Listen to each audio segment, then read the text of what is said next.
Meninggalkan sholat merupakan aktivitas yang tidak boleh dilakukan umat muslim. Pasalnya dosa meninggalkan sholat lebih besar dari zina. Apalagi sholat merupakan salah satu rukun Islam yang wajib dilakukan oleh umat muslim. Berikut ini penjelasan tentang dosa meninggalkan sholat yang perlu kalian ketahui. Ibnu Qayyim menyebutkan kaum muslimin bersepakat bahwa meninggalkan sholat 5 waktu dengan sengaja adalah dosa besar yang paling besar dan dosanya lebih besar dari dosa membunuh, merampas harta orang lain, berzina, mencuri, dan minum minuman keras.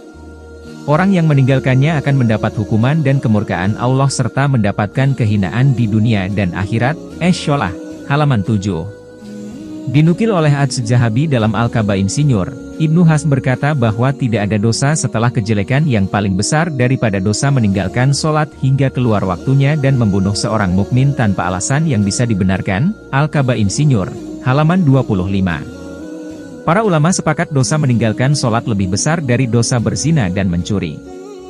Mereka tidak berselisih pendapat dalam masalah ini. Ulaman Asy-Syaukani mengatakan bahwa tidak ada beda pendapat tentang kafirnya orang yang meninggalkan sholat karena mengingkari kewajibannya.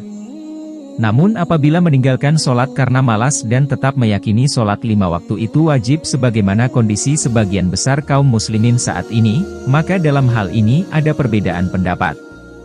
Pendapat pertama mengatakan bahwa orang yang meninggalkan sholat dianggap telah murtad, atau keluar dari Islam. Pendapat kedua menyatakan bahwa orang yang meninggalkan sholat dibunuh dengan hukuman had, namun tidak dihukumi kafir.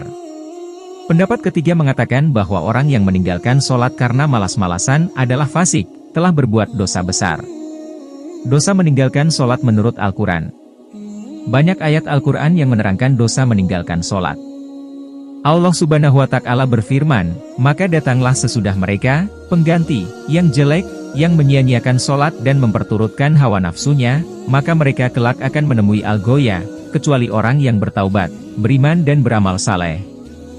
Quran Surah Maryam, ayat 59-60.